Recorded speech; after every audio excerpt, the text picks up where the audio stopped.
This is the harrowing story of the only three men ever to have died in outer space. The three cosmonauts set in the Soviet spacecraft Soyuz 11 on Sunday, June 6, 1971, awaiting liftoff from their Cheritim base in Kazakhstan. The mission was to send the trio into orbit to meet up with and man the first ever space station. However, the men on board Soyuz 11, 43-year-old commander Georgy Dobrovolsky, Vladislav Volkov, 35, and Viktor Patsayev, 37, were actually a backup crew. The original team had been grounded for medical reasons. Looking back, they could consider themselves to have had a lucky escape. For little did the three about to be blasted into space know that they would enter the history books for both triumphant and tragic reasons.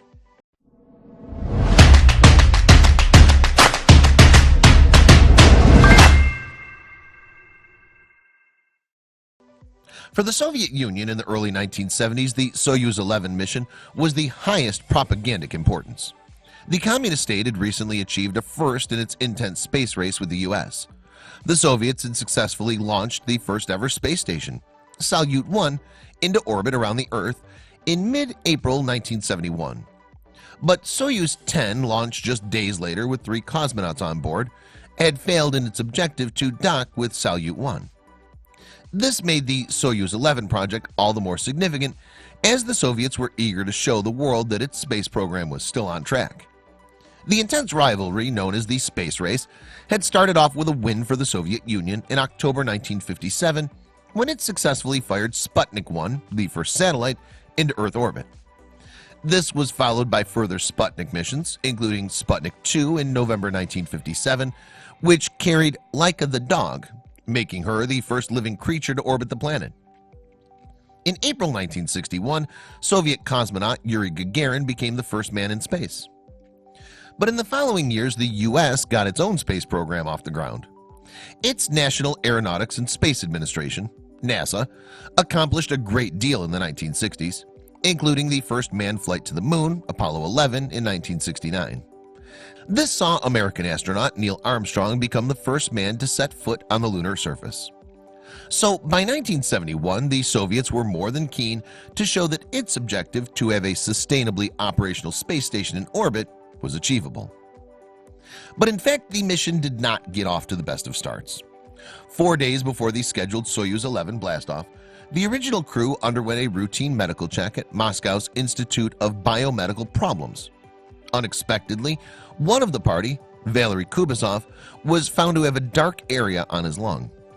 Soviet medics felt this may have been an early sign of tuberculosis. The decision was taken to ground the whole crew and replace them with Dobrovolsky, Volkov, and Patsayev. Despite this initial hiccup and the fact that the replacement cosmonauts had only received 4 months of training for the mission, things then progressed as planned.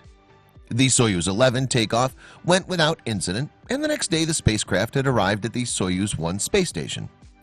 Now it was time for the 3 intrepid cosmonauts to dock with the space facility.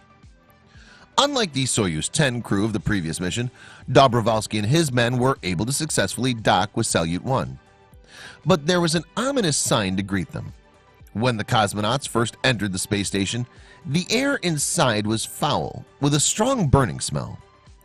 After making repairs to the ventilation system, the trio returned to Soyuz 11 for 24 hours before venturing back into the space station.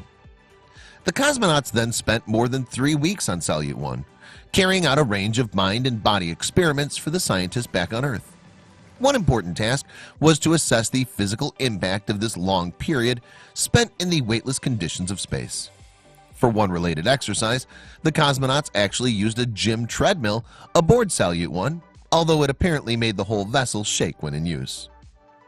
The 3 men also made regular live TV broadcasts so that the Soviet citizens, as well as people around the world, could follow their historic progress around the planet. And the mission was not without incident. On day 11, an alarmed Volkov radioed his superiors, alerting them to smoke aboard the space station.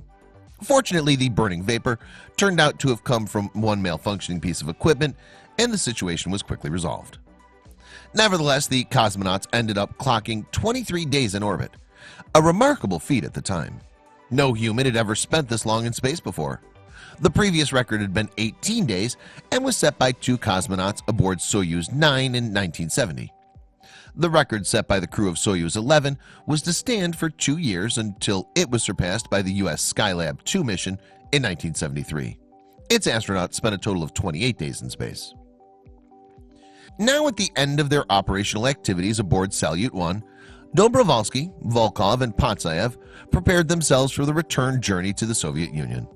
The cosmonauts moved their logbooks, film recordings, and all their scientific data they had amassed back to the Soyuz spacecraft in readiness to fly back into Earth's atmosphere. The cosmonauts successfully prepared their spacecraft from Salyut 1.